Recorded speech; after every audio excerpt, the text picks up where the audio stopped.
Welcome back to my Chrome extensions crash course lesson number 4, and in today's video I'm going to be going over the background scripts. And there's a lot of things that we're going to go over today, but I'm going to make sure to make separate videos on all of these topics because I'm going to cover a lot of things. And we're going to have our Chrome extension here, and we're going to have this checkbox. So if it's checked, then our Wikipedia is going to be dark themed. Now if we uncheck it and reload, it's going to go back to light theme, and we can change it back to dark if we wanted to. So what I'm going to go over is how you can save things from the background file, how we can send messages between different files. And like I said before, I'm going to make separate videos on them. I just want to show you what you can do with the background scripts. But now, let's get started. And so the background scripts is going to be this background.js file, which is going to run in the background and allow us to monitor and react to events in the browser. So it's basically going to be the back end of our Chrome extension. And a few examples of what we can do with it is going to be listen to when the user opens a new tab, closes, adds a new bookmark, and we can react to that by maybe sending a message to our popup.js and then displaying maybe all the bookmarks and so on. There's a lot of things we can do in the background scripts, but I'm going to go over the very basics in this video, and then we're going to be learning more and more about it in the next couple lessons. And the first thing that we're going to do is console log something in our background file. So background script. So let's write background script and go ahead and open our popup.js file too. And we're going to write popup.js, and you'll see why in a second. Now let's go back here, reload our extension, and if you take a look here in the inspect views, you're going to see this source worker, and if we click on it, we're going to see this DevTools pop up, and this is going to be for the background scripts. And the first thing that we're going to see is going to be this console log, which is coming from our background file. And this window is going to allow us to monitor everything else that's happening. So we can console log different events and so on. But now if we actually go to our Chrome extension here, our tiny window opens here and we inspect it and go to console. Then we're going to see our background scripts and then also the popup.js logs. And we know that we're only console logging the background scripts from our background.js file and the popup.js console log from our popup file, but we can see it in our popup DevTools. And that's because the background scripts is going to be running in the background, and it's basically the backend, so it's connecting all of these different files together, which is how we can listen to different events. So let's go ahead and close both of these windows and go back. I'm gonna remove this console log from the pop-up and then also from the background file. And now let's go ahead and add our first event listener, which is gonna be on installed. So when our extension gets installed, it's gonna run. So we're gonna write chrome.runtime.on installed.add listener. And then in here, we're going to run a callback function. But now we're going to console log something. So let's try Chrome extension installed. Now we can go back here, reload our extension. And now if we open our service worker, we're going to see that our extension has been installed. And every time we reload this and open it again, we're going to keep getting it because this is basically like installing our extension every time we reload it. And so there's a lot of other listeners like this, which I can go over, but I'm not going to because not all of them are actually useful. But I'm going to go over things that I think are actually going to be beneficial for you to know. And it's going to be how we can send messages between, let's say, the background.js to the popup, content scripts, and so on.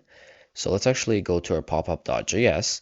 And in here, we're going to write chrome.runtime. So .runtime.sendMessage. Send message, and then in here we're gonna use the curly brackets, and then here we're gonna have a callback function. So in here we're gonna have the response, and then we have to create the function, and then the response is gonna come from our background. So let's actually first do this. So in the curly brackets is gonna be our message that we're gonna send to our background.js.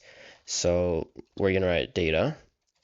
And then in here, we can write hello. So let's actually just change this to message. And then the message is going to be hello.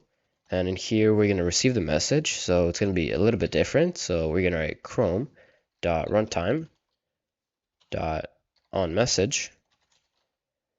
add listener. Here we're going to make a function, and here we have to write two values, which is going to be the message and then the callback. So let's go ahead and actually console log the message and see what that looks like. So let's reload everything in here, go back here, and we can see that we have nothing here. But when we actually open this, go back here, we're going to have the message. And so if we actually go back here, inspect it, we get an error here. And if we read it, it says the message port closed before a response was received, which means that we didn't write anything back. And to send a response, we're going to have to add another value, and this is going to be send response. So let's go ahead and write send response. And this is going to work the same way like it worked here. It's going to be an object with a message. So message, and here we can say hello there. Now we're gonna go back here and we have to log the response. And now if we load everything, open this, nothing here. But if we open this, let's actually just inspect this part, and we're gonna get an object. So we're gonna have two objects here. We're gonna see that this is from the background. We're getting our message hello from the popup.js. And then our second message is gonna be hello there, which is gonna be coming from our background.js. So we can actually I'll go back here and add another message here, and we can write from file, and here we can say from what file this is coming from. So we can write popup.js. We can go back here, and then we can write the same thing. So from file, let's set this to background.js, and let's reload everything. Open our extension here, and we're going to get the objects, and we can see that our first message is going to be coming from the popup.js file, and then the second one is going to be coming from our background.js file. And hopefully you didn't delete the code from last lesson, so it's going to be the dark theme for Wikipedia or the website that you made. So let's go here. We're going to see our dark theme. And the reason I kept this code is because what we're going to do right now is going to add a button here, which is going to be changing the theme here from light to dark. And all this is going to be working from our background.js. So first thing I need to do is going to be going to our popup.html. And here we're going to make a checkbox. So let's go ahead and make the input and then write checkbox in here. The name is going to be light, and then same goes for the ID. Or actually, it's going to be reversed. So dark and then dark. And then we're going to write value, which is going to be set to dark too. Let's go ahead and make a label. So label for dark and then dark theme. And if it's selected, then we're going to set Wikipedia to be dark theme. And if it's not, then the opposite is going to happen. So let's reload everything. Now we're going to have this window here. Let's go to our popup.css, and then in here we're going to select the body. Let's fix this. So we're going to select the body and set the width to, let's do 120 pixels, and now it should be big enough. And it doesn't look the best, but it doesn't really matter. You can obviously style this however you want to make it look better. But now we have to add an event listener to the checkbox. So let's go back to our popup.js.